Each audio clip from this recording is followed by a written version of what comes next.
उसके बाद एक दौरा इंडिया के प्राइम मिनिस्टर मोदी का इज़राइल का दौरा, जो कुछ सालों के बाद हुआ, और वहाँ पर पार्लियामेंट को भी एड्रेस किया उन्होंने, और बहुत से जो कहते हैं कि दफाई माहदे भी किए इज़राइल के साथ। कहते हैं कि 10 अरब डॉलर के करीब के माहदे उन्होंने किए, जिसमें ना सिर्फ ड्रोन टेक्नोलॉजी बल्कि एक और ऐसी टेक्नोलॉजी है जिससे कि मिसाइल्स को हिट किया जा सकता है और दीगर तनसीबात को हिट किया जा सकता है, या कोई इंटरफेयर कर रहा हो उसको हिट किया जा सकता है। उसकी transfer of technology from Israel to India.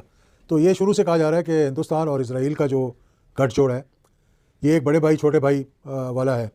और एक्सपोर्ट 2000 में तकरीबन 10 अरब थी, 10 अरब डॉलर। आज मेरी एक्सपोर्ट जो है वो तकरीबन 30 से 35 अरब डॉलर है। इंडिया की एक्सपोर्ट 42 अरब डॉलर थी, जो आज 770 अरब डॉलर है। हमारे मुल्क की 28% आबादी शराय गुर्बत से नीचे रह रही है। इंडिया की ये आबादी 2000 में 26 थी, आज उनकी शराय गुर्बत से नीचे वाली आबादी रहने वाली 2% है। अब जो सबसे खतरनाक बात है वो ये है कि मेरी जो फॉरेन डायरेक्ट इन्वेस्टमेंट थी वो 400 के करीब थी 2000 में, बिलियन डॉलर, बिलियन भी नहीं, मिलियन, 400 मिलियन। अब वो 156 बिलियन डॉलर रह गई है। इंडिया में वो 80 बिलियन थी 2000 में, 2000 आज 1 ट्रिलियन है। इंडिया की एक्सपोर्ट 42 बिलियन से 770 बिलियन पे चली गई है। मेरी 10 से 38 हो गई।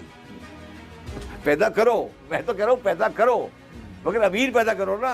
आप तो पैदा भी कर रहे हो, पैदा भी गरीब कर रहे हो। इमरान, आप वीडियो के ऊपर अपना सुझाव दे सकते हैं। आपको वीडियो किस तरह की चाहिए कमेंट बॉक्स में ज़रूर बताइए। चैनल को लाइक, शेयर और सब्सक्राइब कीजिए। जय हिंद।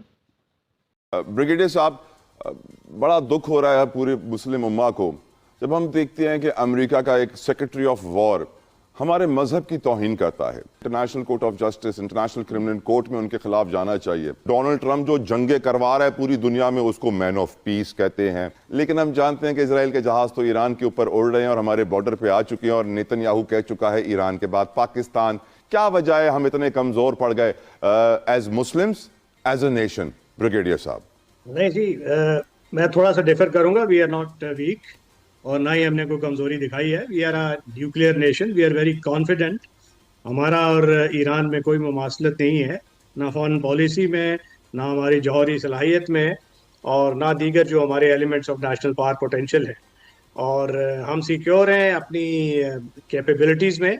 और फॉरेन पॉलिसी वाइज भी आई थिंक पाकिस्तान वो उन गिने चुने ममालिक में से है जिसने बड़ा मौसर अंदाज में इसको कंडेम किया है। और अगर प्राइम मिनिस्टर की आपने स्टेटमेंट सुनी है तो वो ऑन रिकॉर्ड है having condemned this Israeli attack. उस स्टेटमेंट में आपको इजराइल का वर्ड यूज हुआ था नजर आया ब्रिगेडियर साहब? जी जी बिल्कुल, मैं आपके साथ शेयर कर सकता हूँ subsequently to get the details.